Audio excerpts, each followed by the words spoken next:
I never thought my perfect life would shatter like a mirror dropped from the 100th floor of a Silicon Valley skyscraper. But that's exactly what happened.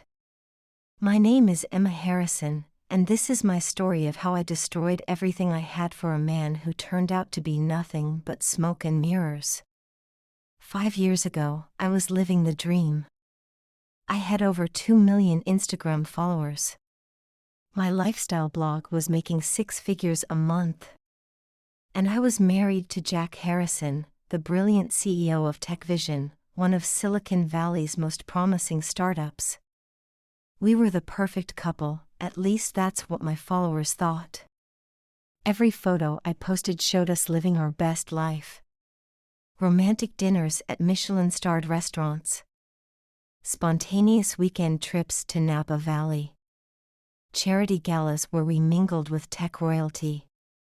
But perfection has a way of becoming suffocating. Jack was always working, building his empire. He was kind, stable, and supportive everything I thought I wanted. Until I realized I was slowly drowning in the predictability of it all. That's when Blake Sterling walked into my life. It was at the annual Tech Innovation Gala. Jack was busy networking with potential investors. I was standing alone by the bar, mindlessly scrolling through Instagram.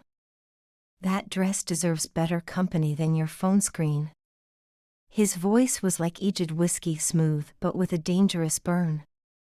I looked up to see the most magnetic man I'd ever encountered.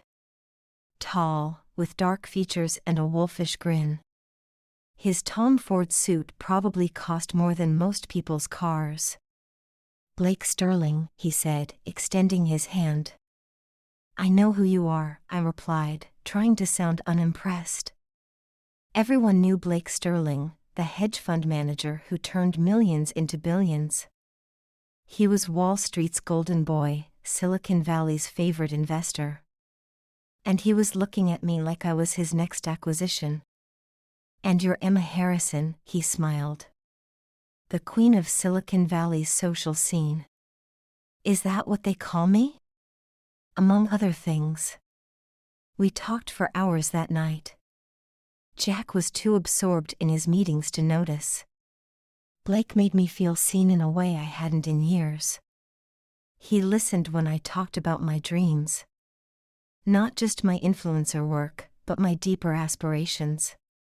The fashion line I wanted to launch. The lifestyle brand I dreamed of building. Things I'd stopped sharing with Jack because he was always too busy with his next big tech breakthrough. Blake got my number that night. "For business purposes," he said with a wink. I should have known better. I should have deleted his number. I should have told Jack. But I didn't. The text started innocently enough. Links to fashion industry articles. Introductions to potential investors for my brand. Then came the coffee meetings. The lunch dates disguised as business meetings. The late-night texts that made my heart race. I told myself I wasn't doing anything wrong. I was network. ING. Building my brand. Living up to my potential. But deep down, I knew better. I knew every time my phone buzzed with his name. Every time I lied to Jack about where I was going. Every time I felt that electric thrill when Blake's hand brushed mine accidentally. I was playing with fire. And I was loving every second of it. The first kiss happened 3 months after we met. We were in his office, discussing my business plan. The sun was setting over San Francisco Bay. His floor-to-ceiling windows made the whole city look like it was burning. He was standing too close, pointing out something in the financial projections. I could smell his cologne, feel the heat radiating from his body. When he turned to look at me, I didn't pull away. The kiss was everything Jack's weren't. Dangerous. Passionate. Forbidden. It was like a drug, and I was instantly addicted. After that, there was no going back. Secret meetings in luxury hotel rooms. Weekend business trips that were anything but business. Stolen moments that made me feel more alive than I had in years. Blake was intoxicating. He made me feel desired, dangerous, powerful. Everything my perfect life with Jack didn't. I became an expert at lying. At covering my tracks. At maintaining my picture-perfect Instagram feed while living a double life. Jack suspected nothing. He was too busy with Tech Vision's upcoming IPO. Too trusting. Too good. The guilt should have eaten me alive. Instead, it just made everything with Blake more exciting. More intense. More addictive. But the higher you climb, the harder you fall. And my fall was coming. I just didn't know it yet. The first crack in my perfect deception appeared at a charity event. Sarah, my best friend, saw Blake and me together. We thought we were being careful. But she caught us in a moment of carelessness. A touch that lingered too long. A look that revealed too much. I saw it in her eyes, she knew. Emma, what are you doing? She cornered me in the bathroom. It's not what you think, I lied automatically. Really? Because I think you're having an affair with Blake Sterling. The word affair hit me like a slap. I'd never let myself use that word. It made everything too real. Too ugly. Sarah, please, I begged. You can't tell anyone. She looked at me with disappointment. Jack is one of the good ones, Emma. I know, I whispered. Do you? Because from where I'm standing, you're throwing away something real for a man who's known for using women and throwing them away. Her words stung because deep down, I knew she was right. But I was in too deep to stop. The thrill was too addictive. The danger too seductive. I convinced myself Sarah would keep my secret. She was my best friend, after all. But I didn't know she had already started pulling away. Started seeing Jack as the victim he was. Started gathering evidence of my betrayal. Meanwhile, Blake was becoming more obsessive. More demanding. More controlling. He wanted to know where I was every moment. Who I was with. What I was wearing. At first, I found it flattering. Then suffocating. But by then, I was trapped in a web of my own making. The lies were piling up.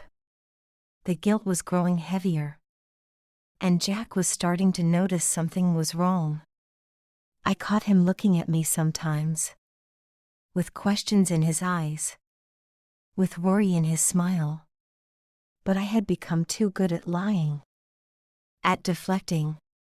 At maintaining my perfect facade. Until the day everything fell apart.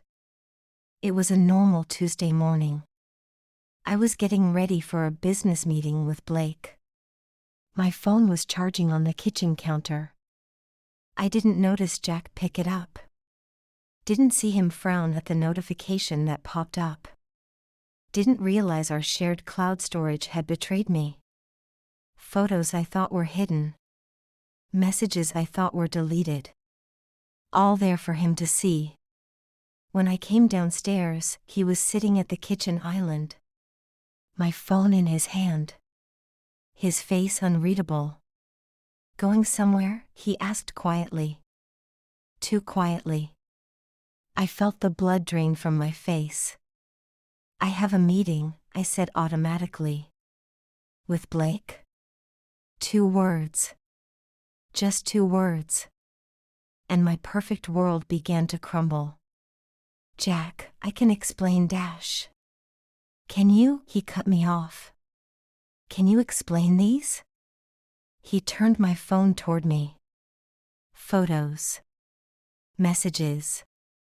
Evidence. My hands started shaking. It's not. I didn't mean. But what could I say? What explanation could possibly justify what I'd done? Jack stood up slowly. Put my phone down carefully. Too carefully. I've been blind, he said. But I'm not stupid. His calm was terrifying. I would have preferred anger. Screaming. Anything but this cold, controlled disappointment. Jack, please dash. Don't, he said. Just don't. He walked past me. Grabbed his keys.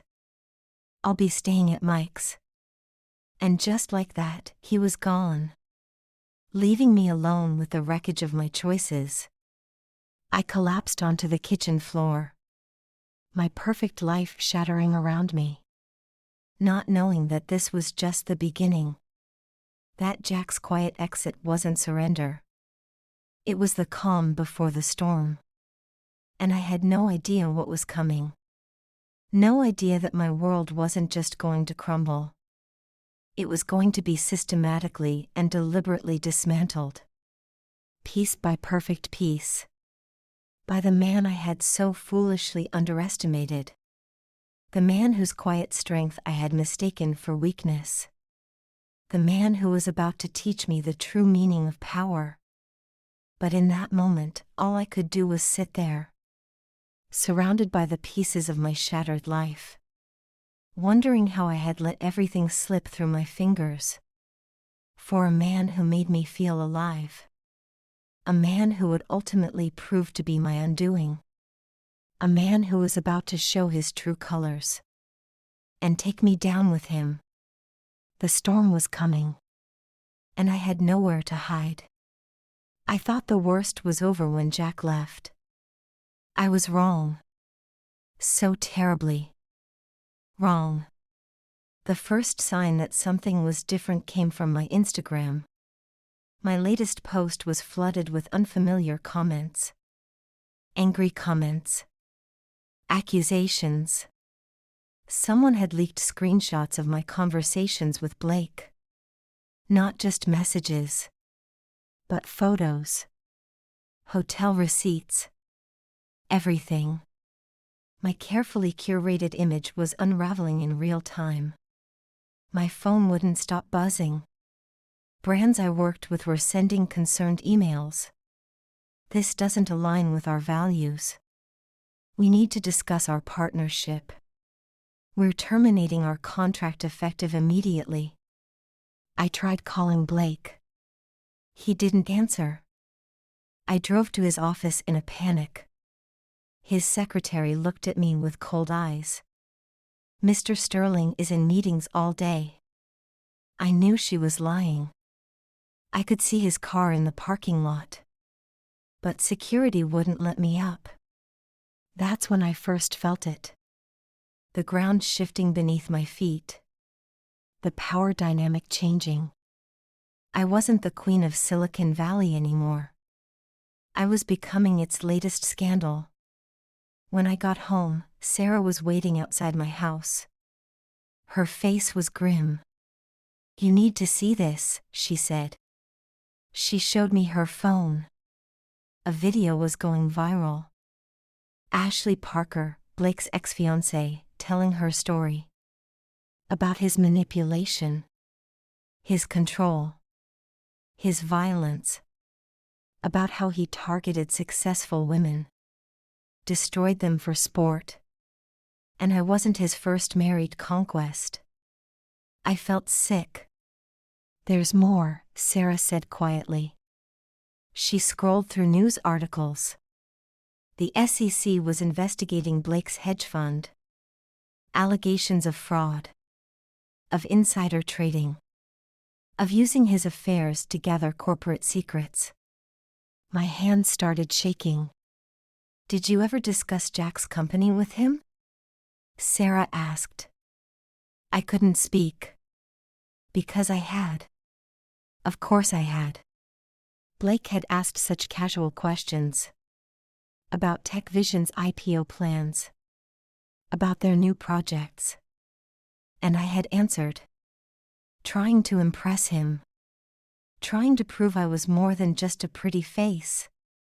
Oh, Emma, Sarah sighed. She didn't need to say more. I ran to the bathroom and threw up. When I emerged, Sarah was gone.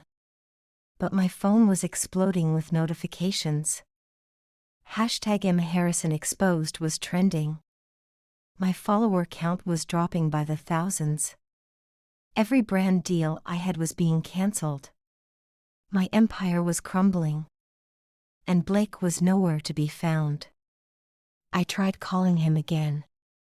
And again. And again. Finally, he answered. Emma, darling, his voice was cold. This isn't a good time. Blake, what's happening? We need to talk. No, we don't, he cut me off. But the videos, the investigation. Listen carefully, his voice turned sharp. We had fun, but it's over. Over? Just like that? He laughed. It wasn't the warm laugh I remembered. It was cruel. Mocking. Did you think this was something special? His words cut like glass. You were convenient, Emma. Nothing more. But you said. I said what you wanted to hear. I loved you, I whispered. Another laugh. No, you loved the idea. Of me. The danger, the excitement. You were bored with your perfect life. And I gave you what you wanted. But now? You're a liability. The line went dead. I stared at my phone, watching as my world continued to implode on social media. That's when I got the email from my lawyer. Jack was filing for divorce. The prenup I'd signed was airtight. I would get nothing. The house was his. The cars were his. Even my lifestyle blog was hosted on his servers. Everything I'd built was connected to him. And now it was all slipping away. I spent that night alone in our perfect house, surrounded by photos of our perfect life, watching my follower count drop, reading the cruel comments, seeing my reputation dissolve. But worse than the public humiliation, worse than the lost contracts, worse than Blake's betrayal, was the knowledge that I had done this to myself. I had taken a good man's love and traded it for a fantasy. The next morning, I woke up to more news. The SEC had raided Blake's offices. His assets were frozen. And there were rumors. Rumors that someone had tipped them off. Someone who had gathered evidence for months. Someone who had played a long game. Someone like Jack. That's when I finally understood. Jack's quiet exit hadn't been surrender. It had been strategic. He had known. For how long? Had he been gathering evidence while I thought I was fooling him? Had he been working with Ashley Parker? With the SEC? Had my betrayal given him everything he needed to bring down Blake Sterling? The man I thought was a wolf had been outsmarted by the sheep, and I had helped him do it. Every careless word I'd shared, every company secret I'd revealed, had been ammunition for a revenge so perfect, so complete, that it had destroyed not just my lover, but my entire world. The media was calling it the biggest scandal in Silicon Valley history. Blake Sterling, the predatory investor, using affairs to gather insider information. And I was just one of his victims. Except I wasn't. I was an accomplice. I had chosen this every step of the way. And now I had to live with the consequences. My phone rang again. An unknown number. I answered, hoping it was Blake. It was Ashley Parker instead. "Hello, Emma." Her voice was surprisingly gentle. "Why?" I whispered. "Why did you help him?" "Because Jack asked," she said simply. "And because girls like us need to stick together." Girls like us? The ones Blake fooled. The ones he used. The ones he threw away. I wanted to argue that I was different. That what Blake and I had was real. But the words died in my throat. Because I finally saw the truth. I was just another conquest. Another notch in his belt. Another stepping stone to power. And Jack had seen it all along. Had waited. Had planned. Had struck when the moment was perfect. The quiet man I had underestimated. Had orchestrated the perfect take. Down. Not with violence. Not with threats. But with patience. With intelligence. With the very qualities I had found boring. The irony was almost poetic. I hung up on Ashley. Walked to our bedroom. Started packing my bags. There was nothing left for me here. My followers were gone. My reputation was ruined. My marriage was over. And somewhere in a Silicon Valley office, Jack Harrison was probably allowing himself a small smile as he watched the empire of the man who stole his wife crumble into dust, while I was just another casualty in a war I didn't even know was being fought. Until it was too late. I moved to Miami a week later. As far from Silicon Valley as I could get. Started over with nothing but a suitcase and my shame. The divorce papers arrived at my new address. Jack's lawyers were thorough. But fair. More fair than I deserved.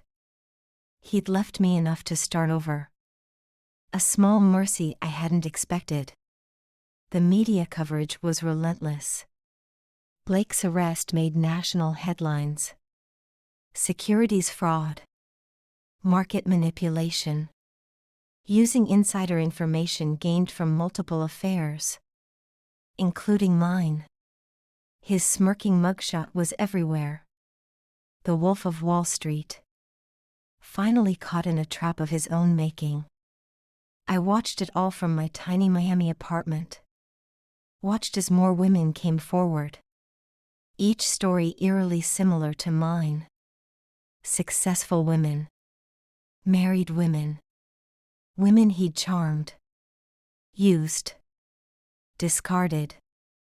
The pattern was clear now. So clear it hurt to look at. I wasn't special. I was just another pawn in his game. Sarah called occasionally, keeping me updated on Silicon Valley gossip. Jack's company went public. The IPO was a massive success. He was being hailed as a tech visionary. A man of integrity. The antithesis of everything Blake represented. He's dating someone, Sarah told me one day. Her name was Kate. A pediatrician. They met at a charity event. She's lovely, Emma. Real. Genuine. Everything you pretended to be. The words stung. But I deserved them. I started therapy. Trying to understand why I'd thrown away everything. For a man who saw me as nothing but a means to an end. My therapist asked hard questions. About my need for validation. My addiction to excitement. My inability to appreciate what I had. Slowly, painfully, I began to see myself clearly. The perfectly curated Instagram life had been a mask. Hiding my own insecurities. My desperate need for attention. My fear of being ordinary. Blake had seen those weaknesses. Had exploited them perfectly. But Jack had seen them too. And had loved me anyway. Until I made that impossible. 6 months after moving to Miami, I got a job at a small marketing firm. Started from the bottom. No followers. No influence. Just hard work and humility. It was different. Harder. But somehow more real than anything I'd done before. My boss didn't care about my Instagram aesthetic. Or my personal brand. She cared about results. About teamwork. About integrity. Words that used to make me roll my eyes. Now they were my lifeline. A year passed. Blake's trial made headlines. He was sentenced to 15 years. No more luxury offices. No more designer suits. No more preying on women like me. Jack's testimony had been crucial. He'd tracked everything. Every meeting. Every trade. Every piece of information Blake had gleaned from his affairs. Including mine. The prosecution called it a masterclass in corporate investigation. I called it karma. Perfect, poetic karma. I watched Jack's interview after the verdict. He looked different. Stronger. More confident. Kate was by his side. Looking at him the way I used to. Before I got bored. Before I got greedy. Before I got lost. They were expecting their first child. The news hit me harder than I expected. Not because I wanted him back. That ship had sailed. Sunk. Disappeared into the ocean of my mistakes. But because it showed me everything I'd thrown away. The life I could have had. The love I'd taken for granted. The future I'd destroyed. For what? For excitement? For danger? For a man who saw me as nothing but a stepping stone? 2 years after leaving Silicon Valley, I ran into Ashley Parker at a conference in New York. She was speaking about toxic relationships. About recognizing manipulation. About helping other women avoid men like Blake. We had coffee afterward. You know, she said, stirring her latte. Jack never wanted to destroy you. I looked up, surprised. When he came to me for help, he just wanted to stop Blake from hurting more women. You were collateral damage. But he tried to minimize it. The prenup. The quiet divorce. The seed money he left you. I hadn't known about that last part. The money I'd thought was from the prenup had been an extra gift. One I didn't deserve. Why are you telling me this? I asked. Ashley smiled sadly. Because you need to forgive yourself. To move on. Like Jack has. She was right. I had been carrying my guilt like a designer handbag. Expensive. Heavy. Unnecessary. It was time to put it down. Time to accept my role in my own downfall. Time to rebuild. Not as an influencer. Not as Jack's wife. Not as Blake's conquest. But as just Emma. Flawed. Human. Learning. 3 years after the scandal, I published my story. Not for fame. Not for followers. But as a warning. To women like me. Who have everything. But still want more. Who mistake stability for boredom. Who chase excitement. At the cost of their souls. The book became a bestseller. Not because of my name, but because of its honesty, its raw truth, its hard lessons. Jack sent me a copy of his wedding photo with Kate and their baby daughter. No note, just a simple gesture of forgiveness, of closure. I keep it on my desk, a reminder of what I lost, of what I learned, of I became the woman in the photo, the one with the perfect Instagram life. She doesn't exist anymore. But maybe, just maybe, the woman I am now is better, stronger, wiser, and finally, real. End.